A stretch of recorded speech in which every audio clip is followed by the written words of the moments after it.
Imagine a mound of mud in the middle of the Iraqi desert, so large it can be seen from miles away. The locals call it Burj Nimrud, and for centuries no one wanted to go near it at night because they said the wind sounded different there, as if it dragged along voices that never quite finished forming complete words. In 1876, an English explorer dug into that mound and found something he didn't expect: fired bricks, stacked in orderly layers, some still bound together by a sticky black substance that time had never managed to dissolve. Thousands of years under the sand, and the bitumen was still intact. No one knows with absolute certainty whether that mound is the biblical tower, but there is something in those ruins that lines up unsettlingly with a text written many centuries before modern archaeology even existed. Today we're going to read that text, word by word, without rushing, and we're going to discover why a simple detail about bricks hides one of the most terrifying stories in the entire Bible. Welcome.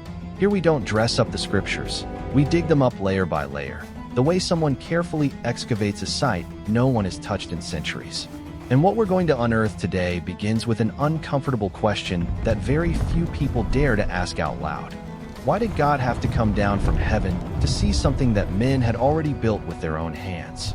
Stay until the end, because the strangest verse in the whole chapter appears almost at the close, and it completely changes the meaning of the entire story you're about to hear. We're going to read Genesis, chapters 10 and 11, without skipping absolutely anything. It all begins with a list of names that almost no one reads in full, because at first glance it seems boring. Genesis 10 lists the descendants of Noah, nation after nation, 70 nations according to ancient Jewish tradition, a complete map of humanity newly reborn after the universal flood. It's a dry, arid genealogy, full of names no one recognizes today. But in the middle of that endless list, the narrator suddenly stops, breaks the monotonous rhythm, and decides to tell us a full story about a single man. That man's name is Nimrod, and his appearance in the text is by no means accidental.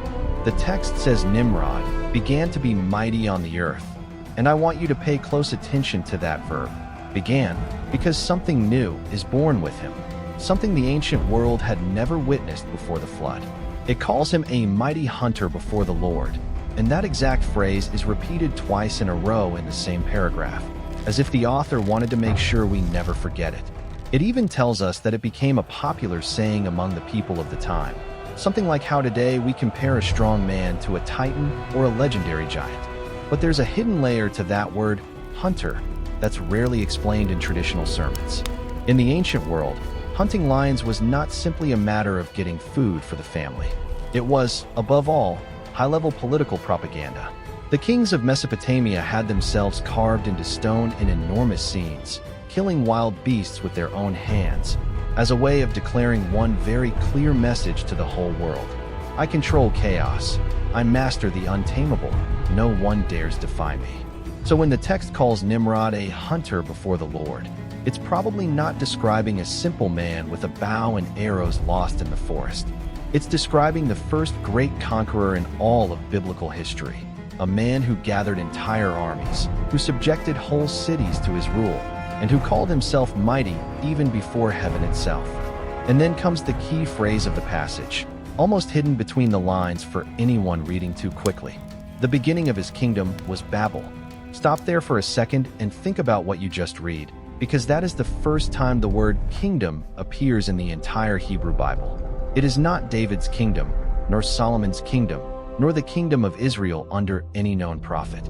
The first kingdom recorded in Scripture belongs to a single ambitious man, built upon 4 distinct cities, all settled on a remote plain called Shinar. And the first city on that list, the most important of all, has a name we're going to hear again and again over the next few minutes: Babel. Remember that name carefully. And remember Shinar too, the fertile plain located between 2 giant rivers, the Tigris and the Euphrates, in what we now know as southern Iraq. That geographical detail seems completely insignificant at this point in the story, almost a filler detail, but in a few minutes you'll understand exactly why it becomes the silent key to the entire next chapter. Chapter 10 ends with a brief sentence that sums up the whole destiny of primitive humanity. The families scattered across the whole earth, each with its own language, each settled in its own territory. The narrator has already given away the ending of the story before even showing us how we got there, and that's no literary accident. The author deliberately wants us to know the outcome before we know the cause, so that we pay much closer attention to every silent step along the way.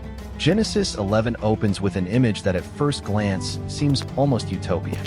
The whole earth had one language and the same words. One single language, one shared vocabulary, one collective way of understanding the world, with no misunderstandings, no arguments over meaning, no dissenting voice to break the general consensus. It sounds beautiful at first, almost like the dream of any perfect society. But remember what we already know about this same humanity, freshly saved from the flood. Just a few chapters earlier, God had destroyed nearly all life on the face of the earth because every intent of the thoughts of man's heart was continually evil. Unity by itself was never, ever, an automatic guarantee of goodness. Sometimes unity is simply a lot of people who are wrong, agreeing with each other far too easily. Verse 2 gives us three verbs that seem simple, but actually hide much more than they appear to.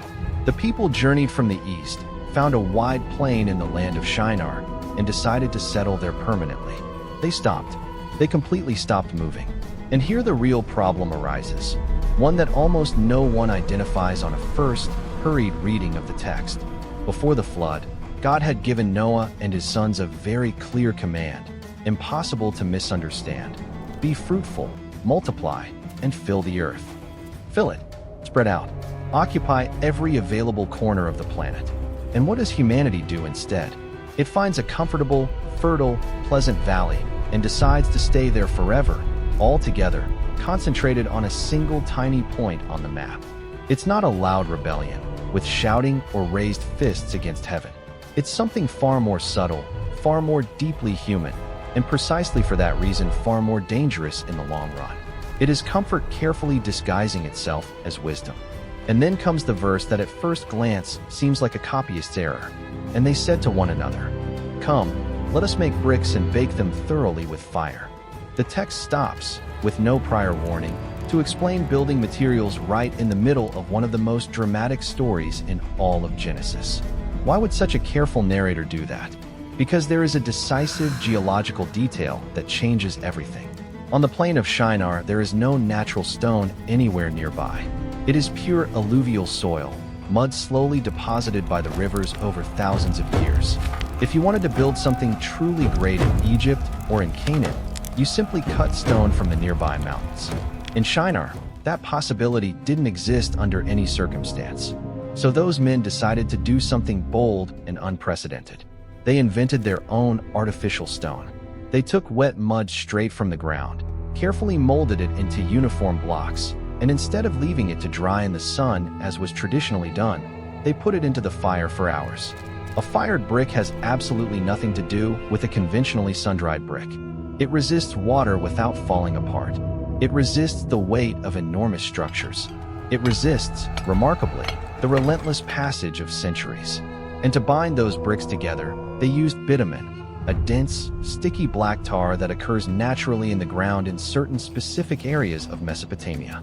It is naturally waterproof, extremely durable, and seals even the tiniest crack with an efficiency that still amazes modern engineers today. Here comes something you probably never connected before this. That same word, bitumen, had already appeared earlier in the book of Genesis, a few chapters back. When God commands Noah to build the ark that would save his family, he specifically instructs him to cover it inside and out with pitch.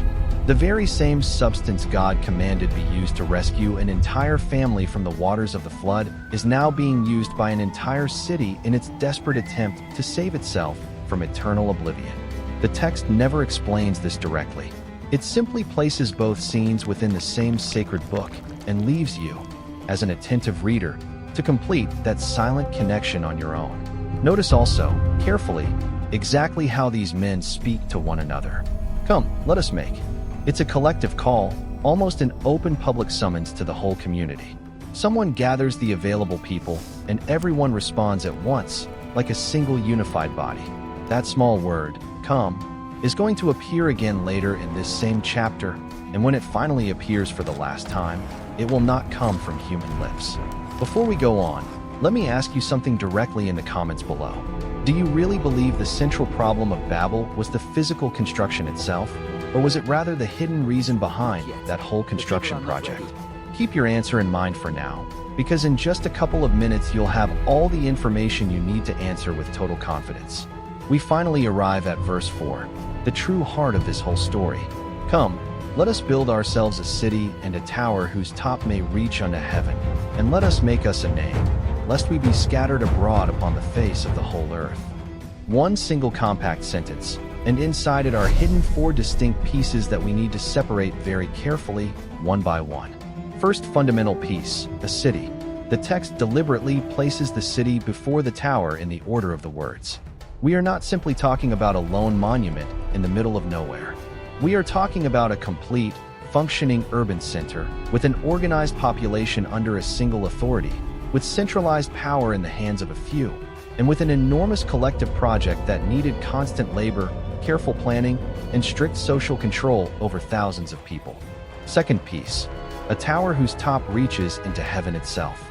In the everyday language of the ancient world, this was a fairly common expression, almost advertising in nature.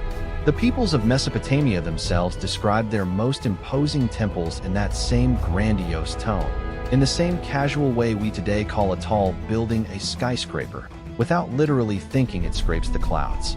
The actual construction behind this poetic image was probably a ziggurat, a stepped structure made entirely of brick, with platforms growing smaller as it rose, crowned by a small sanctuary at its highest point.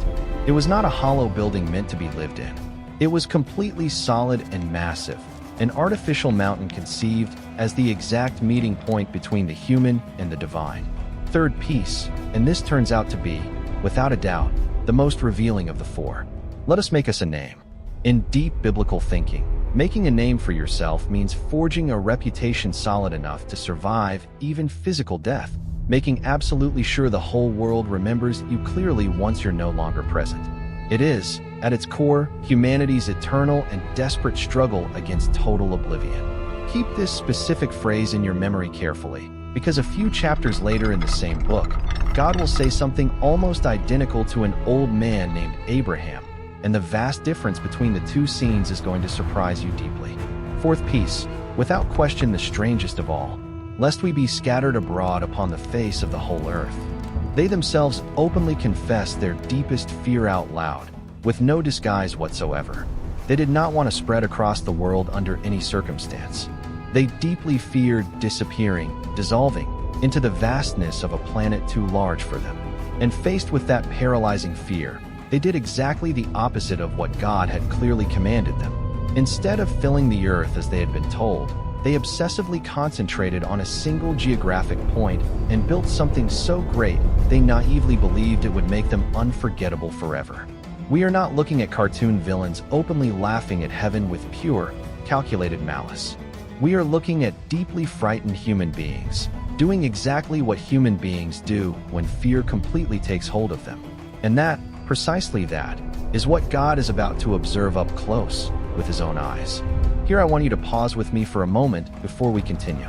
Genesis means origin in ancient Greek, though its original Hebrew name is Bereshit, which simply means in the beginning of all things.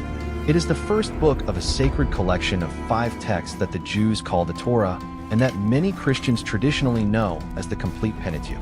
It also has, moreover, a truly fascinating internal structure that few people stop to notice. From chapter 1 through chapter 11, the absolute protagonist is humanity as a whole, without distinction. From chapter 12 onward, the narrative camera closes in entirely on a single chosen family, that of Abraham. Babel functions as the exact hinge between those 2 great halves of the book. It is humanity's last great collective failure acting as a united block, and it is precisely that failure that opens the door to the calling of a single man, through whom, according to the divine promise, all the families of the earth will ultimately be blessed. Now let's go directly back to the sacred text, because verse 5 is exactly where the story takes a turn that still leaves many readers in complete silence today. And the Lord came down to see the city and the tower which the children of men built. Read it again, very slowly, without any rush at all. God, who sustains the entire universe with a single word, who by his own declaration completely fills the heavens and the earth, has to physically come down to see a simple human construction made of mud. It's not that God literally needs to move through space to observe something. The Bible constantly uses this kind of language throughout its pages, describing an infinite being through entirely human gestures, so that limited creatures like us can even imagine a tiny fraction of his incomprehensible reality. But here, in this specific passage, that literary device doesn't function merely as one more theological explanation. It is, in addition, the sharpest and most cutting irony in the entire chapter. Think carefully about what those men were doing with so much collective effort. They stacked brick upon brick without rest. They baked mud in fire for entire days. They climbed higher and higher with all the technology available in their time, literally trying to touch the sky with their own trembling hands. And the final result of all that colossal, coordinated effort, the greatest achievement reached by humanity up to that precise moment in history, turned out to be so tiny and insignificant from a truly divine perspective that God literally had to draw near just to be able to make it out clearly enough. The text never includes an explicit joke, not directly, not ever. It simply places one statement right next to the other and lets the enormous distance between the two speak entirely for itself, with no need for further explanation. There's still another subtle detail that almost no one notices in the usual translations. The verse doesn't simply say the tower that the men were building. It says, much more precisely, the tower that the children of men were building. Children of Adam, direct offspring of the one who was originally formed from the mere dust of the earth. These men patiently manufactured bricks made of wet mud, without fully realizing, or perhaps realizing all too well, deep down, that they themselves were made of that very same fragile, perishable substance. And then, finally, comes the divine verdict, in verse 6, considered one of the most discussed and debated statements in all of Hebrew Scripture. Behold, the people is one, and they have all one language, and this they begin to do, and now nothing will be restrained from them, which they have imagined to do. Notice very carefully what this divine assessment focuses on exactly. It says absolutely nothing about the impressive height of the tower. It doesn't mention the technical quality of the fired bricks. It speaks only of two concrete things and nothing else. A people completely united and a single language shared by all. The real problem was never actually the physical building itself. The true problem was what that total unity, with no outside restraint and no dissenting voice, would be capable of doing afterward as time went on. This they begin to do. The monumental tower was, by no means, the final point of the whole project. It was merely the first visible step of a much longer, more ambitious list that we never get to see written down anywhere, but that God could clearly anticipate right from the very start. And here comes the part that genuinely unsettles many readers, both modern and ancient alike. Nothing will be restrained from them, which they have imagined to do. It almost sounds as if God felt a genuine fear of mankind, as if he had looked down from on high, coldly calculated how far this budding civilization could go, and decided to stop it preemptively before it could surpass him completely.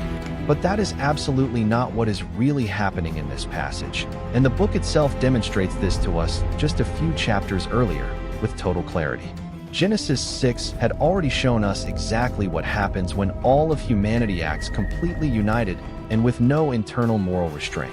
The result was so devastating and catastrophic that God solemnly promised, with the rainbow as an eternal visible witness, that he would never again destroy the whole world with water. So now, faced with a humanity once again behaving dangerously as a single, undifferentiated block, with no internal disagreement, with no outside voices capable of questioning anything, God faces a real and genuine dilemma. He cannot repeat the flood under any circumstance. He already solemnly promised that. But neither can he simply allow history to slide back into that same destructive abyss by another path. The solution he finally chooses turns out to be surprising in its sheer subtlety. Verse 7, in full, "Come, let us go down, and there confound their language, that they may not understand one another's speech." There it is again, that same word, let us go down. the same collective call that had earlier come straight from the mouths of frightened men. First they said, "Come, let us make bricks." Then they said, "Come, let us build an entire city." And now, finally, heaven itself responds with its own perfectly calculated "Come, let us." It is an almost perfect echo, a response that mirrors, with exact precision, the very shape of the original question. Notice carefully the specific verb God chooses to use here. He doesn't say, "Let us destroy anything." He doesn't say, "Let us tear down that tower" at all. Nor does he say, "Let us burn the city to the ground." He says, quite deliberately, "Let us confuse their shared language." Think for a moment about the real magnitude of that striking difference. A being capable of causing a complete universal flood had 1,000 different ways at his disposal to end that project in a matter of seconds. A simple earthquake on that clay plain would have been more than enough for all of it. And yet, he deliberately chooses something far more surgical and precise. He touches only the way they communicate with one another, and the entire project collapses from within on its own, with no need for a single external physical blow. Verse 8, the immediate consequence of everything that came before. So the Lord scattered them abroad from thence upon the face of all the earth, and they left off to build the city. Notice carefully what the text deliberately does not say at any point.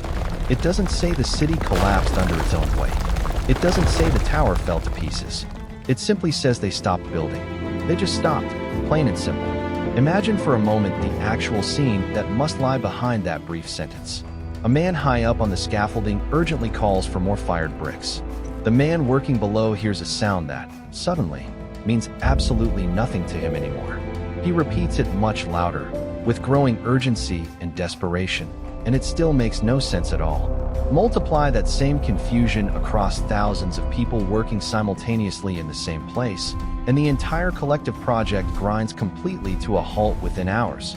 Not because of any official decree, not because of a direct military order, but simply because, from one moment to the next, no one can coordinate with anyone around them anymore. And here comes the final irony. Without a doubt, the most painful part of this ancient story. They built that monumental tower precisely so they would never be scattered across the world. And it was exactly that same construction that became the direct, immediate cause of their total dispersion. The deep fear they tried so hard to fight ended up manufacturing, with their own tired hands, the very thing they had feared from the start. It's worth clarifying something truly important at this exact point in the story, because it completely changes how we understand the whole episode as a whole. The final dispersion was, in no way, some punishment invented on the spot out of divine whim. Filling the earth was already the original command, given several chapters earlier, right after the universal flood. God did not create some new special sentence specifically for Babel. He simply enforced, firmly, what he had already commanded from the very beginning of everything. What at first glance looked like a sudden, unexpected judgment was, in reality, the original plan making its way through, patiently, against the stubborn resistance of men. Verse 9, the final conclusion of this entire biblical episode. Therefore is the name of it called Babel, because the Lord did there confound the language of all the earth. And from thence did the Lord scatter them abroad upon the face of all the earth. There is a truly beautiful play on words here that only works with full precision in the original Hebrew language. The verb, to confuse, sounds very similar to the name, Babel, itself in that ancient tongue. Any Hebrew listener of the time would immediately catch that intentional echo. But the actual inhabitants of that region called their beloved city by a name that meant, in their native local language, something like Gate of God, the exact sacred place where heaven directly touched the earth. The author of Genesis deliberately takes that name of glory and grandeur, and with a truly devastating irony, reinterprets it as a permanent synonym for chaos and utter confusion. With all their strength, they wanted to make an unforgettable name for themselves. And indeed, they succeeded. But it was nowhere near the glorious name they had hoped to achieve. 4,000 years after those events, when someone mentions the simple word Babel today, no one spontaneously thinks of greatness or glory. Instead, they think of pure disorder, of shouts that no longer make sense to one another, of an entire world that suddenly stopped speaking the same shared language. And this is exactly where the story takes a turn that very few readers manage to connect, even though it is clearly hidden within the pages of the whole Bible. Many centuries after Shinar, in a completely different city, in a radically different era, something happens that seems to directly answer Babel, as if it were its exact mirror image, but reversed. The scene takes place in Jerusalem, during a traditional Jewish festival in which the whole city filled up with pilgrims coming from dozens of very different nations. The book of Acts describes it with a phrase that by now should sound very familiar to you. There were devout Jews from every nation under heaven, from every nation under the entire sky, the exact same geographical breadth we already saw earlier in that long list of peoples in Genesis. A small group of disciples is gathered in a house when something truly extraordinary and unexpected happens. The text speaks of a sound like a mighty, rushing wind, and of something like tongues of fire that gently rest upon each of them individually. And then, with no prior training and no formal study, they spontaneously begin speaking in languages completely unknown to them until that moment. The crowd gathered outside is deeply bewildered because every single person present, no matter where they originally came from, hears them speaking with total clarity in their own native language. Notice carefully the exact word the text uses to describe that astonished crowd. They are confounded, it literally says.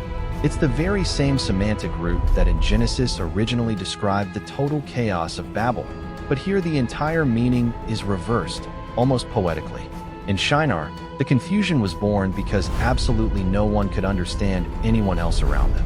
In Jerusalem, the confusion is born for the exact opposite reason, because everyone, without exception, manages to understand one another perfectly. And then the biblical account does something that by now you should easily recognize, because it's exactly the same narrative technique used earlier in Genesis.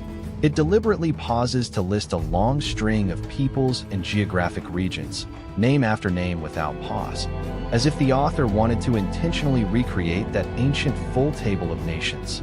Parthians, Medes, Elamites, inhabitants of various distant provinces, native Jews, converted proselytes, people from remote islands and from regions that didn't even share common borders with one another. It is an almost perfect mirror of that original list in Genesis, except this time the final result is genuine unity, not dispersion caused by confusion and chaos. Pay very close attention to what God deliberately chooses not to do in this deeply significant scene. He does not erase or eliminate the existing languages. He does not force all of humanity to go back forcibly to one single shared original language. He does not undo Babel as if it were simply an ancient mistake to be corrected at the root. Instead, he does something much deeper and more meaningful. He deliberately crosses over to the other side of the language barrier, without needing to eliminate it entirely. An Egyptian remained fully Egyptian in his identity. An inhabitant of Cappadocia kept his own accent, his personal history, his complete cultural identity intact. And yet, for the first time since the days of Shinar, everyone could simultaneously understand the same central message, each one hearing it in their own particular mother tongue. And there lies precisely the key that connects both ancient stories with truly astonishing precision. On the plain of Shinar, the entire conversation revolved obsessively around a purely human name. Let us make a name for ourselves.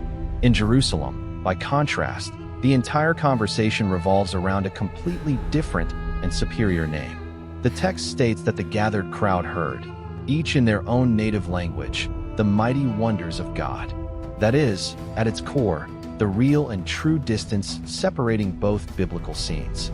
It is not, at all, the physical height of the building that truly changes between the two accounts. It is, rather, the exact name that is finally spoken with the right and true voice. That same historic day, according to the full account, thousands of people from completely different backgrounds spontaneously came together around a single central message, with no need whatsoever for monumental towers, no fire-baked bricks, no city expressly designed to hold them all in one fixed place. And what happened immediately afterward is even more revealing and significant. They scattered voluntarily by their own decision. They left Jerusalem for different regions of the then-known world, thereby fulfilling, without even fully realizing it, the very same original command given many centuries earlier right after the universal flood. Fill the whole earth. The divine instruction never really changed over time. The only thing that changed completely was the deep reason why they finally chose to obey it from the heart. Now I want to speak directly to you, not to humanity in the abstract, but specifically to you, who are still listening closely at this very moment. Those ancient men of Shinar deeply feared disappearing forever, and that intense fear drove them straight into ceaseless building. That same primitive fear is still completely alive today, only it keeps constantly changing shape and appearance. It is the genuine fear of reaching a certain advanced age and discovering, with horror, that absolutely no one remembers you anymore. It is the deep fear of becoming completely invisible in a world full of people. And the modern world today offers you exactly the same false solution that Shinar offered thousands of years ago. Build something truly great. A high number in a bank account, an impressive professional title, a huge number of followers online. Something tangible that remains standing firm once you're no longer physically present. There is absolutely nothing wrong with working hard, growing professionally, building a genuine legacy for the future. The real mistake lies in blindly believing that material bricks, by themselves, can resolve at the root the deep fear of disappearing forever. They never have, not once in all of known human history. The tallest tower that united humanity managed to raise with so much effort ended up completely abandoned in the middle of a desert plain, and its own name became, over time, a permanent synonym for absolute chaos, never for true glory. Notice also, very carefully, exactly how God responds to the entire human project. He could have destroyed it completely with a single decisive blow. Instead, he chose to carefully confuse and patiently scatter. There are specific moments in everyday life that honestly feel like a pure and simple punishment. A door slamming shut with no clear explanation. A drastic change you never asked for or expected. A close-knit group that slowly dissolves for no apparent visible reason. A beloved city that finally forces you to leave it. And sometimes, only sometimes, seen with enough distance and enough time, those painful ruptures turn out to be exactly the way something much greater finally pulls you out of ground where you had become far too comfortable and stagnant. Not all human pain necessarily carries that same deep meaning, and it would be a blatant lie to claim otherwise without nuance. But at least one complete episode in the Bible clearly records a specific case where a dispersion that looked, at first glance, like a punishment turned out, in reality, to be the silent fulfillment of a much older promise. And there is still one last important lesson, perhaps the most practical and applicable of everything we've seen today. At Pentecost, God chose not to eliminate in any way the real differences between the various peoples present. He crossed through them completely, without ever erasing them. Think right now about that person close to you who thinks in a completely different way from you about almost everything. That direct family member who, over time, became a forbidden topic at family gatherings. That co-worker with whom you can barely communicate naturally anymore. We tend to mistakenly believe there are only two possible paths in the face of that sharp interpersonal distance. Either the other person eventually ends up thinking exactly like us, or we simply drift apart from each other forever, with no remedy. But the full scene in Jerusalem clearly shows us a third possible path, one we almost never seriously consider in our daily lives. Each person present remained exactly who they were at their deepest core, with their own inner language intact, and genuine mutual understanding still turned out to be completely possible. How many important conversations did you avoid this past year, simply because you assumed beforehand, without even testing it, that it would be absolutely impossible to understand that person? Before finally closing this study, I want to briefly mention something about exactly how this ancient account came down into our own hands today, because it gives a very different weight to every word we've just read together in such detail. For many centuries, the oldest known copy of the complete Hebrew text dated to roughly the year 1000 AD. But in 1947, a shepherd who was simply looking for a lost goat accidentally found some ancient jars in a cave near the Dead Sea. Inside them were scrolls and fragments much older, some more than 1,000 full years apart from the copies previously known until then. When both texts were carefully compared, word by word without exception, The final agreement turned out to be truly astonishing, even to academic specialists with no personal religious leanings. There are, yes, small minor differences in spelling and word order, meticulously cataloged with extreme technical care by the relevant experts, but the central message remained completely intact through all those centuries of manual transmission. This is, in no way, a simple legend passed down by word of mouth that slowly mutated over time. It is, on the contrary, a text preserved with an almost obsessive discipline by entire generations of dedicated copyists across thousands of years. And that is precisely why, when Genesis deliberately pauses to explain to us exactly what a wall was made of in the middle of the story of the universal flood, it is by no means a simple, careless oversight by the original author. It is, rather, a completely deliberate decision. So deliberate that entire generations of careful copyists preserved it intact for thousands of years, fully convinced that every single detail, however small and insignificant it might seem at first glance, fully deserved to survive down to our own day. Let's go back, then, finally, to the exact point where we began this journey together. That seemingly insignificant verse about fired bricks and sticky bitumen. Now you know, with total clarity, exactly why it's placed there so deliberately. Because in Shinar there simply was no natural stone available, only wet mud from the river. And those ancient men took that common mud, patiently baked it in fire for hours, stacked it with genuine collective determination, and told themselves, with total conviction, that it would be more than enough to hold them firm against eternity itself. And it worked, indeed, for a limited time. It worked until the exact day someone far greater than them finally decided to come near and examine it all closely, calmly. We keep doing exactly the same thing today, each of us with our own particular mud, with our own bricks fired in the burning heat of excessive ambition or the deep fear of disappearing. And it works, yes, for a limited time, until something, or perhaps someone much greater, finally comes down to look at it all with true attention.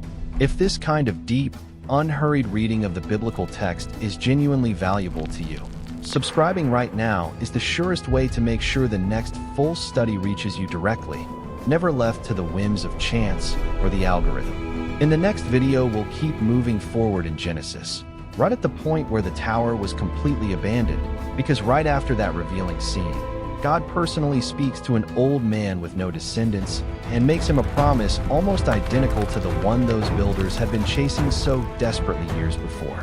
I will make your name great forever. One group tried to manufacture that longed for greatness by brute force. The other, instead, simply received it as an undeserved gift. Keep that fundamental difference carefully in your memory. A brick, no matter how many times you carefully bake it in fire, will never actually become true stone.